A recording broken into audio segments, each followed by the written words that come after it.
Good morning, everybody, and welcome to Saturday, April 9th, and Dream with Len. Good morning, Christy. Good morning, Bob.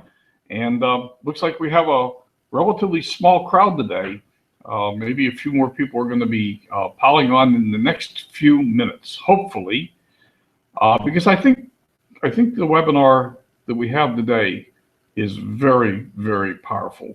So, having said that, this one's going to probably run over a little bit, and because I don't want to stop in the middle of it, and I think the material we have to cover is that important.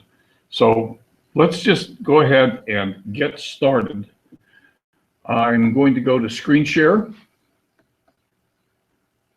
and I'm going to share the entire screen. Here we go. Share. And hopefully you are now yeah, I hope so, Christy. And you know, a piece of me actually wants to hold back for a minute or two and see who else shows up so that we don't start without them. And a piece of me has always been trained throughout through many years of my professional career. I was trained to not penalize the people who are on time by waiting for the people that are late. There you go. No holding back. Too bad. All right, let's go. I assume you can see my screen, and late bird gets the leftover worms. Okay. I assume you can see my screen. Turn on PowerPoint. Here we go. And remember, now I can't see the chat at this moment in time. You are gone. So I hope you can see everything. And we're on our way. This is the opening slide that I put up several weeks ago, Dream with Len, focusing on the law of attraction. That's what we're all about, how to achieve the life of our dreams. And let's just jump into today's material, because today what we're going to do is we're going to be working on building belief. I also put this statement up several weeks ago, and I put it up again today for a very good reason. Let's read it together carefully. There's a level of awareness available to you that you are probably unfamiliar with. It extends upward and transcends the ordinary level of consciousness that you're most accustomed to. At this higher plane of existence, which you and every human being who has ever lived can access at will, the fulfillment of wishes is not only probable, it is guaranteed. Now, what is this higher plane of existence? That's a big statement. But today, what we're going to focus on, we're going to look at that in a moment. Today, what we're going to be focused on is building belief. The fundamental idea is that if you can believe it, you can probably achieve it. And building belief is a very difficult task for many people. We're going to look at what we can do to examine our dominant beliefs in all areas of our life, and look at what we can do to fortify them, strengthen them. But first, you're looking at a blank slate, and that's intentional. There's nothing on this slide. So I'm going to ask you to humor me for just a moment. And if there's anything distracting you, shut it down for just a moment. Give me your undivided attention for just the next minute or two, because I'm going to take you somewhere that you may have never gone.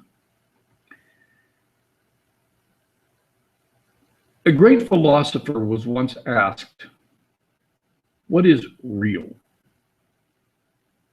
And the answer that was given is, that which is real is that which never changes.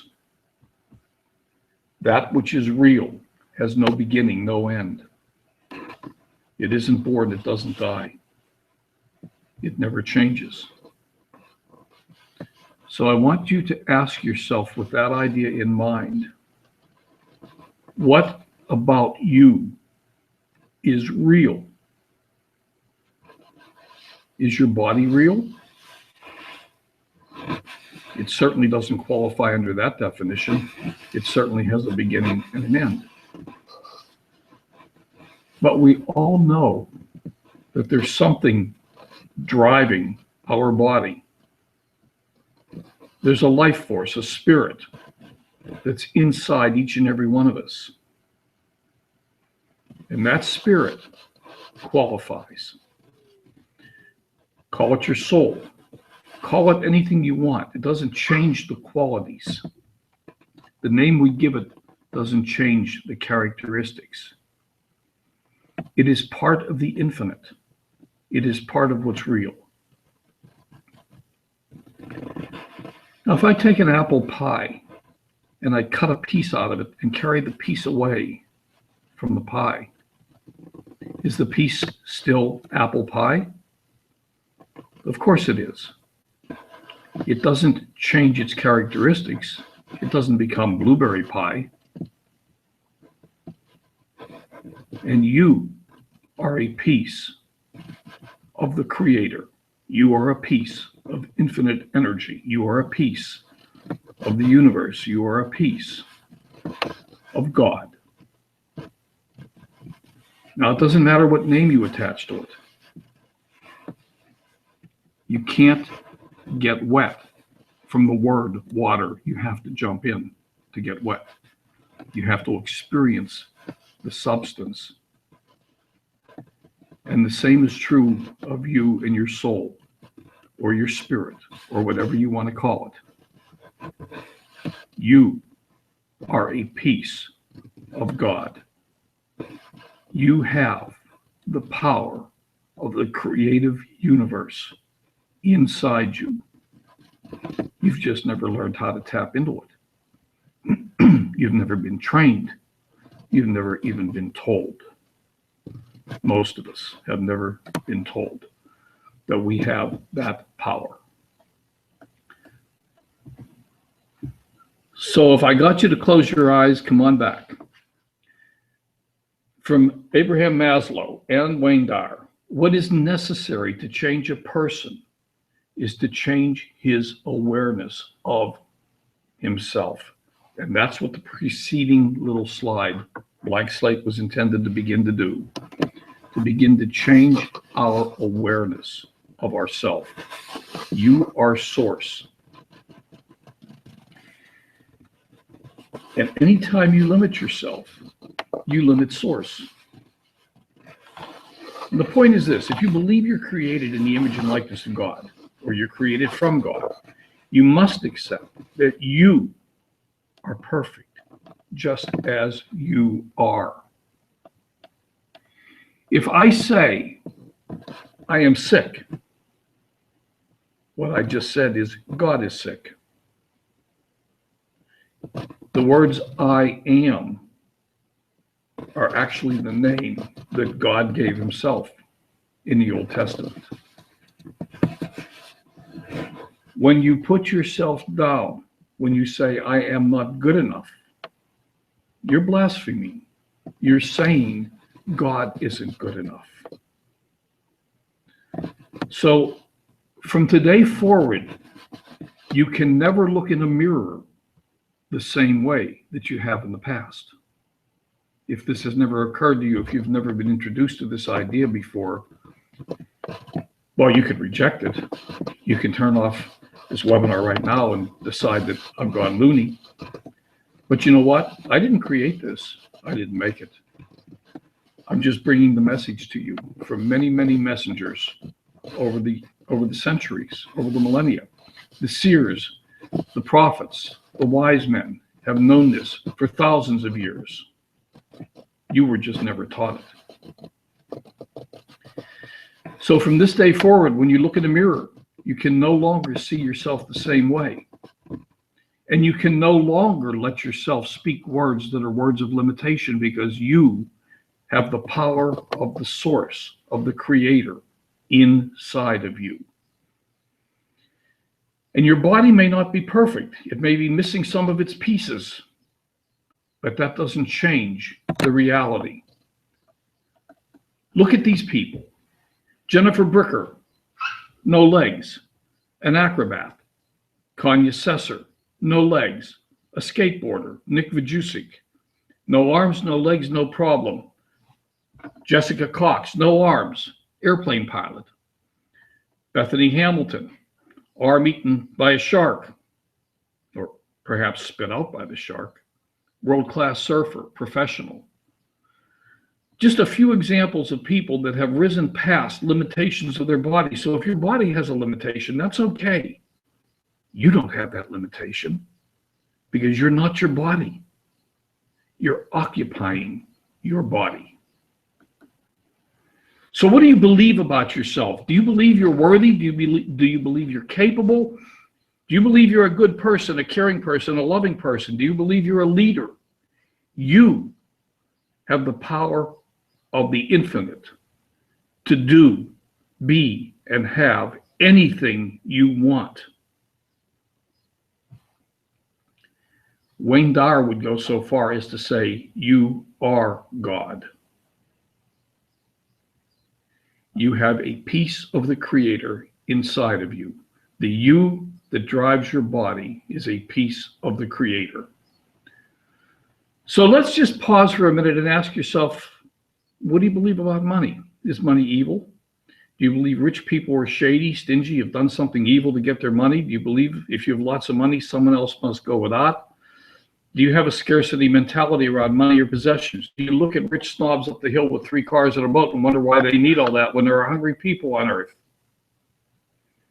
Now, if you believe any of those things, you are limiting yourself and you are assuring yourself of not reaching the goals that you may have for yourself monetarily.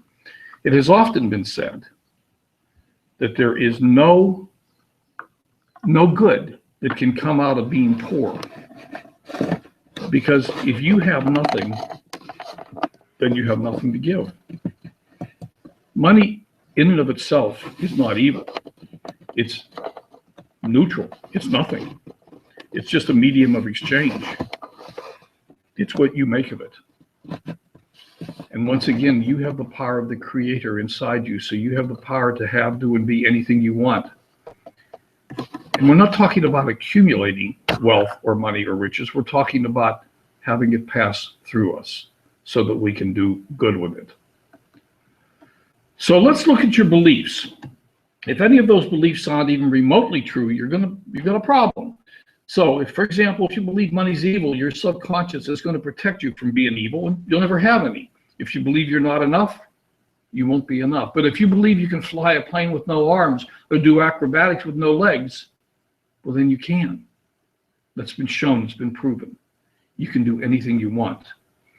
But you've got to build this belief in yourself. So how do we do that? And here's the challenge. We spent last week on it. Maybe we hit on it a little bit too hard, but we haven't been programmed to succeed. We've been programmed, basically, I said negative, but it's really programmed to be ordinary. And what we want to do is elevate ourselves from the ordinary to the extraordinary. And we're going to use things like affirmations, intentions, mindset, reading, mastermind groups, vision boards, mind movies, etc. From Robert Hollis, how is that working? It is your belief that you can achieve your dreams that inspires the actions that produce the results. It is your belief. Now, you were born to win. And if that's true, you were born to win. You are a piece of the infinite. If it's true, then why do many people fail or have difficulty or struggle? And the problem is we were programmed. And I don't know if the word fail is correct or if it's just programmed to be ordinary. I'm changing my languaging a little bit. We were programmed mostly to be ordinary. Stand in line, do what you're told, don't make waves, what do the neighbors think, grow up, get an education, get a job, go to work, make babies, get a house, play with your grandchildren, retire, die. That's ordinary. Is that what you want? So, from the moment you came into this world, that programming started. Our society gave it to us. And I want to emphasize this word. You've heard the word no 200,000 times. I didn't make that up. By the time you've reached the age of 18. And that's an important number, as we'll see in a moment. I'm going to come back to it. So what are we going to do? We're going to install new software. We're going to overwrite the program.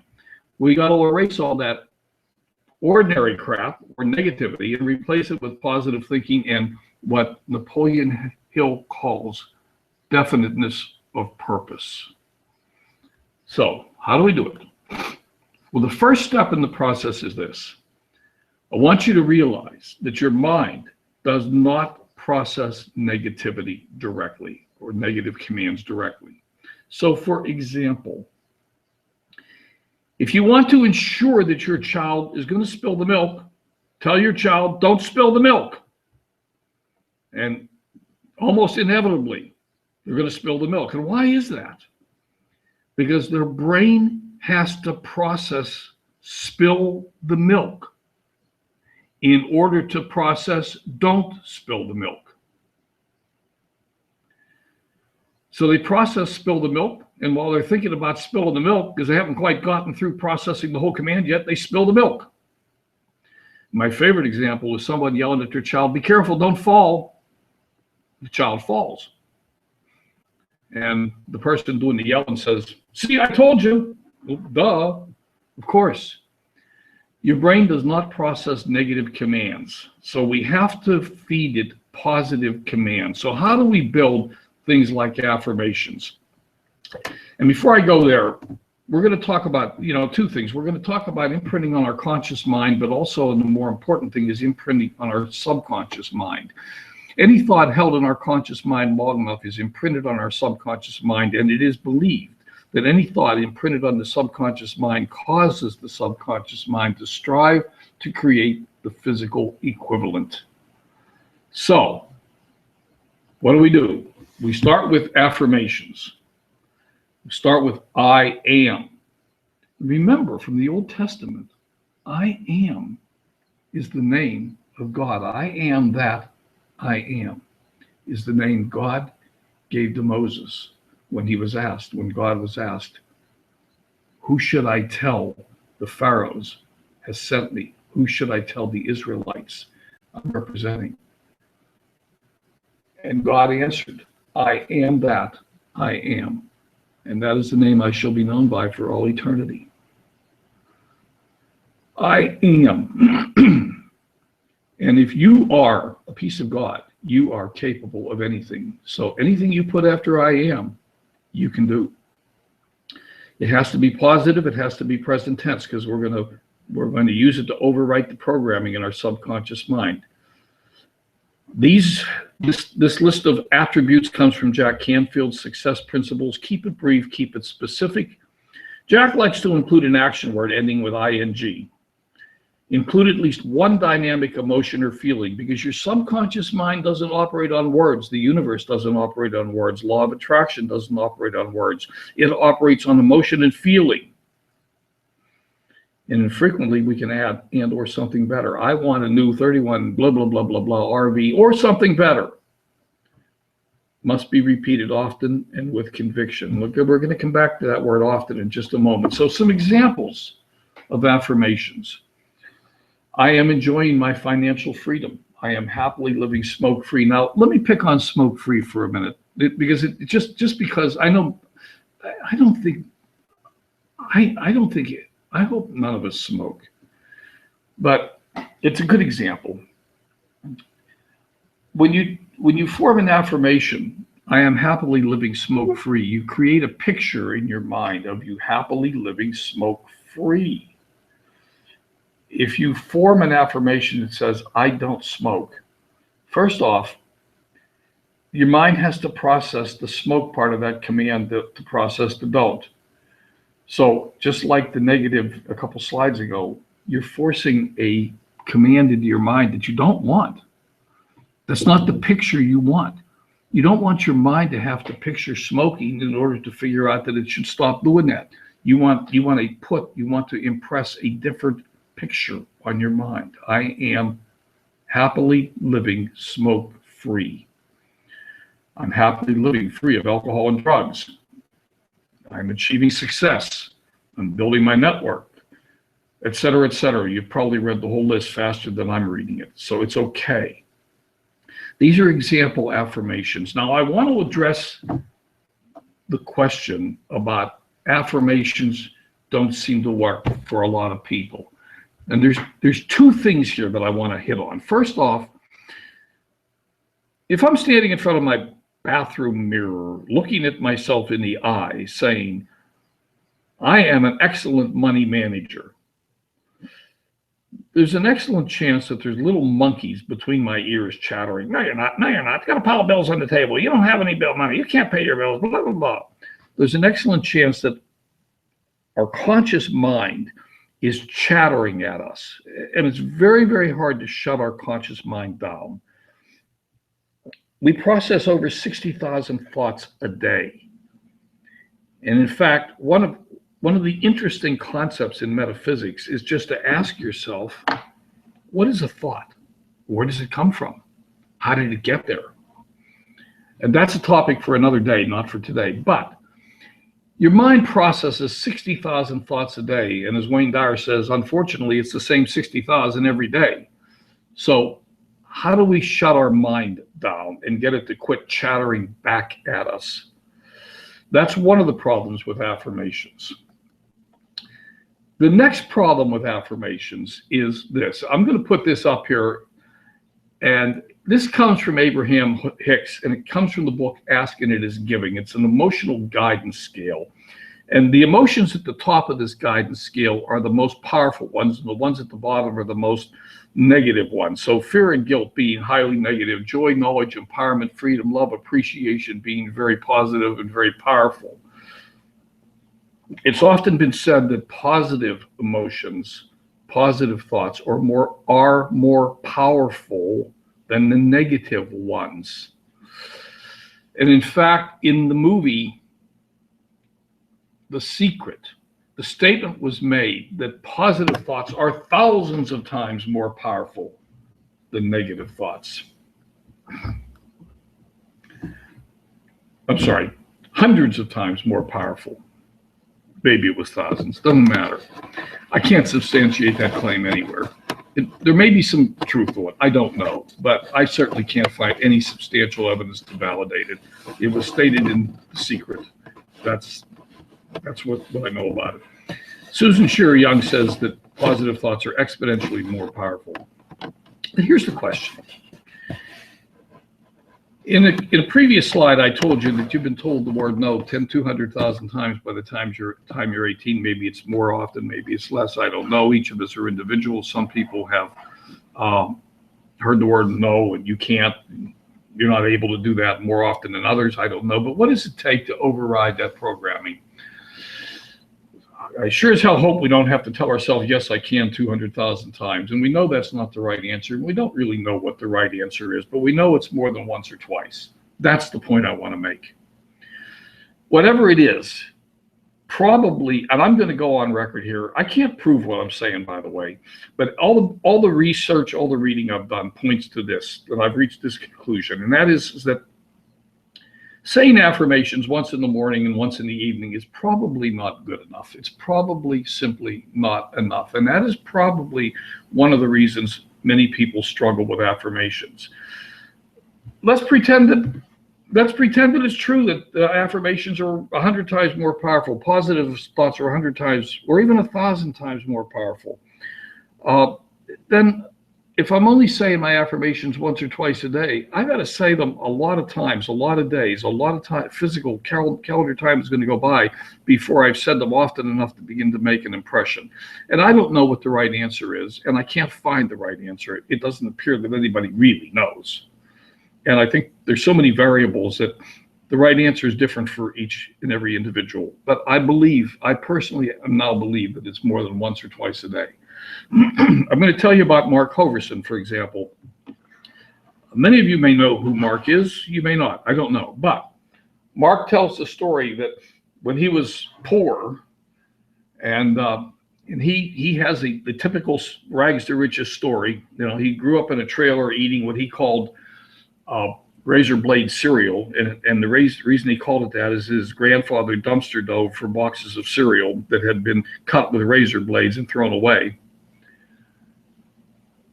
When he was building, he used to run, and every time his foot came down, He envisioned a $1,000 bill landing in his checking account. And then he graduated to $10,000 bills, but that's all right. If you imagine that for just a moment, if he ran even a mile or two or three, whatever, how many times did he envision this $1,000 bill? How many times did this affirmation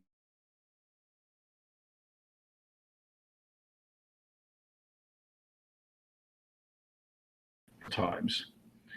And I can tell you that I'm doing something very similar. I get on the treadmill and I repeat, I am perfect health.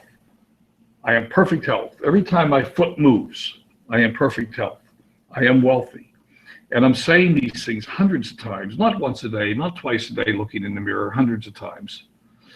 And I can feel the energy, I can feel the power of reprogramming myself completely away from the stuff that I was raised with. So I toss that out as a thought for you. I'm going to repeat. I think one of the reasons affirmations don't work for many people is not because affirmations don't work. It's because we don't say them often enough and with enough emotion for them to really effectively overwrite the negative commands in a short enough period of time for us to feel the progress. Now, another way to do this is to do intentions. Intentions are very powerful. The power of intention is to make statements like, I intend to be, whatever it is you intend to be, smoke-free, buy, put a date on it. I intend to build a team of 100, 1,000, whatever representatives, buy, put a date on it. I intend to weigh, buy, date. Not I intend to lose weight. I intend to weigh, or I intend to reach my perfect weight of, by. Be specific, be measurable. Give your subconscious mind a problem to solve. In Maxwell Maltz's book, he talked about the subconscious mind is a servo-seeking mechanism. If you give it a problem, it will seek the solution to the problem. So this is another method. Of course, a third method, which is similar to affirmations, is to ask empowering questions. Instead of saying to yourself, I can't afford that, ask yourself, how can I afford that? Or instead of, well, not me, that's not for me, say, why not me? Why isn't it for me? Instead of, I can't, ask, how can I? Instead of, I can't go, ask yourself, and don't say, I don't have the money to go. I can't go on that vacation. Ask yourself, how can I go? Put your subconscious mind to work solving the problem. Let your subconscious mind sleep on it. Now, many people use the last few minutes of their day to stew on all the things that went wrong that day, and that is the most dangerous, self-defeating thing you can possibly do. Do not flood your mind with negativity before you're going to bed. Turn off the 10 o'clock news. You don't need it. Go to bed thinking about what you do want, not about what you don't want. Believe in abundance. And here I go. Say your affirmations or state your intentions last thing at night and first thing in the morning. Minimum. I think you should do it more often personally. But stating your intentions or your affirmations last thing at night is shoving the thought into your conscious mind and down to your subconscious mind before you go to sleep and your subconscious mind stirs for the next 8 hours. You can program your affirmations into your cell phone or make an audio file, listen to them. And then, of course, obviously read and listen to positive mind-expanding books and tapes. And for God's sake, don't watch the early morning news. Better yet, throw away the television. You don't need it. And I've said before to you, I haven't had a TV. I have a TV. It's hooked to my DVD player, and I get to choose what I watch. I don't have a connection to the outside television world. I can't turn on the TV and get the news. Don't need it. So the bottom line is this: feed your mind what you want. If you feed your subconscious mind thoughts of fear, scarcity, negativity, chaos, failure, that's what you're going to get. That's what it's working on for you. And if you feed it thoughts of abundance, health, wealth, and happiness, that's what it will work on for you. Take those last 5 or 10 minutes as you're laying down before you fall asleep at night. They are critical that you put positive thoughts into your mind as you're falling asleep. And again, first thing in the morning as you wake up, and in fact, before you even get out of bed in the morning, your eyes pop open and you think about what you're grateful for, and you thank God for waking up another day, because it was not guaranteed. And you look out the window and you see the beauty of the world around you. You smell the roses and you think about what you're grateful for. And that's how you start your day. So I hope I've convinced you to work on your mindset. Without reinforcement, the weeds are going to grow. And the weeds are, we know what they are. We don't have to read the list. They're going to be there. And if you don't weed the garden every day, the weeds are going to get bigger and bigger and bigger. So read good books. Do your affirmations or your intentions. Review your vision. Pull up your vision and review it. Remember it. Take action every day towards your dominant goal. Here's a list of books. And there is no book on this list that I have not read. There are several books that I've read more than once. I'm going to tell you right now, one of the most absolutely powerful books that I have read in a long time is at the top of the list, Wishes Fulfilled by Wayne Dyer. Absolutely incredibly powerful book, but that's one you got to really be ready for. And and I'm just going to say that. The Four Agreements, very, very powerful book. Dynamic Laws of Prosperity, Think and Grow Rich, of course. The Power of Positive Thinking. Outwitting the Devil, and we're going to look at that book in a couple of weeks. The Success Principles. All of these are very, very powerful books. So if you haven't read them all, if you've read some of them but not all of them, pick one you haven't read. Just pick one and start reading. And again, I'm going to come back to Wishes Fulfilled. If you haven't read Wishes Fulfilled, I would highly recommend you grab a copy of that book and start reading it. And again, The Four Agreements, both very, very powerful books. So let me talk about overwhelm a little bit. And I know we're past the top of the hour. We're probably maybe 10 minutes away from being done. I don't want to cut it off in the middle today. Sometimes people feel overwhelmed. Overwhelm comes from having too many things to do and no criteria for choosing. In my humble opinion, overwhelm comes from not having a list, not writing things down, from keeping things between your ears. When thoughts are rattling around between your ears, they have a tendency to appear more daunting than they do when they're committed to a piece of paper. So if overwhelm is part of your building belief issue, have a daily method of operation, make a list, prioritize your list. And for those of you who don't know, I did a blog post just a couple days ago on daily method of operation, and I published my DMO, and I published it several times. And the one I published the other day is my most recent version. So if you don't have one of your own, grab mine. Don't let it frighten you. Just grab it. And I gave it to you in editable Excel format, so you can change it and make it yours. I don't expect you to do mine. I just gave you a place to start. And do the important things every day. And that's what a DMO will help you focus in on, is what the important things are. What are the money-making activities? Like Jack said last night, meet 5 people, meet 5 new people every day. Okay, put that on your list and put it down for the first thing in the morning. Get it done. Do it now. Don't put it off, because if you have a list and you have a prioritized method of operation, then it's easy for you to get to the things that are important, because you just follow your list. And if your list isn't correct, fix the list, but don't abandon it. Just fix it. Plan your day the night before. Jack's Hour of Power. This is Jack Canfield. And of course, Anthony Robbins has the same thing, the Power of Hour, or the Miracle Morning, Hal Elrod. Get up in the morning, do a little bit of exercise. I go out and I do my Tai Chi every morning religiously while the coffee's making itself. And that, it's only 10 minutes, It only takes me 10 minutes, but it wakes me up, gets me moving, gets me stretching, makes me feel good, gets me breathing. Breathe, you get oxygen. Do your meditations every day. Do your visualization. Feel the feelings and write what you're grateful for example. Again, a little advice from Jack Canfield. Joy is your guidance system. When you're experiencing joy, you are on the right path. Always choose love over fear. How do you know if a decision you're making is a good decision? Is it coming from a place of love? Is it coming from a place of gratitude? Or is it coming from fear?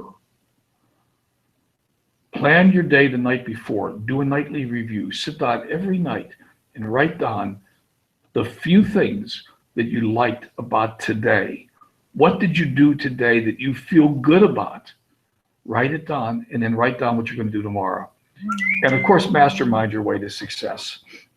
Mastermind your way to success means surround yourself with people who are going where you want to go, and join the crowd, and let's grab each other by the hand and move forward. Each and every one of us. We have an enormously, incredibly supportive group of people here between Lunch with Lynn and Bob's Gratitude Success Show and Jax's and Christie's Friday Night Live and Sunday night, and the other folks that are joining us more recently.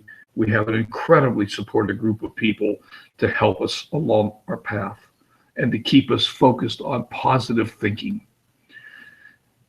I would suggest if you don't have one, you make a vision board. Somebody asked me this question the other day, should I have a vision board? Well, no, you don't need a vision board. You don't need a house either. You can live in a tent. Of course you should have a vision board. Now, it doesn't actually have to be a board, but you know what a vision board is. Review all the things, the major areas of your life, family, home, health, travel, and put up a picture of what your life is like and look at it every day. In fact, hang it on the refrigerator. I've got scuba diving lists hanging on my refrigerator. I can't open the refrigerator and get a beer out without getting my scuba diving list shoved into my face. It's what I want. It's what I like to do. It's where I want to go. And I will tell you also that one of the most powerful things, and I've said this before, I'll say it again, make a movie of what your life is like. Make it real, make it present tense. Go to Mind Movies, and yes, this is an affiliate link. But if you do decide to look at Mind Movies, please use my affiliate link.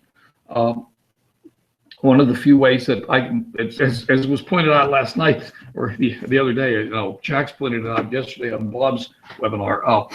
Those of us who do all this stuff for free, one of the ways we monetize it is by getting you to, well, never mind. Anyhow, if you decide to look at Mind Movies, grab my affiliate link. And I would suggest you go do it anyhow, because here's why. If you go, let's skip that. If you go to Mind Movies, you're going to get, I think you're going to get 4 or 5 pre-made Mind Movies for free. If you don't have to buy anything, you're just going to get them. And then if you decide it's good for you, then you can purchase the product. So let's wrap it up. The only person standing between you and success is you. It's that simple. The tools are there. The products are there. Many people have made money. You can too. Believe it, expect it. It will be so. But in order to believe it, you really have to weed the garden every day. You cannot build belief without doing the things that we talked about in today's webinar. You cannot. It's a pipe dream. In fact, you can't do it without all of the things we've talked about. You have to have a vision.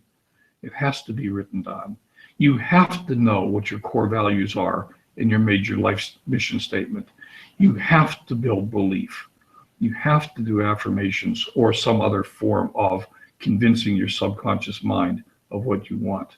And if you don't do all of those things, you won't get there.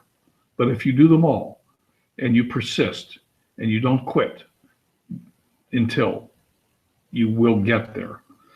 So thank you. I love you. I hope you got value. Your thoughts are your previews of your life's coming attractions. So my friend, think big. And show. See if I can do this without. Alrighty. I'm back. And yes, I'm back. And it doesn't look like we picked up any more people. Oh, there's Chris. Hi, Chris. Any rate, I hope you got value today. I hope it was powerful. And unless there's any other questions, comments, suggestions, we're going to stop the broadcast and go on and have a wonderful Saturday. And I don't see any comments or suggestions coming up in the chat. I choose what I watch too. So there are 2 here I haven't read. Okay. And well, thank you, Bob. Oh, no. What do you mean your show, Chris? You mean the Friday show? Well, it's only once a week. Okay. Yes. Friday. Is that the one you want? Yes. I'm sorry. Don't forget Chris's Friday show. On Free Daily Coaching. Oh, Chris, can I put my arms around you and hold you, give you a hug? I'm sorry. I'll do better. I promise. I'll do better the next time. All right, folks. You have a wonderful day. We'll see you on Tuesday for Lunch with Len. Bye for now.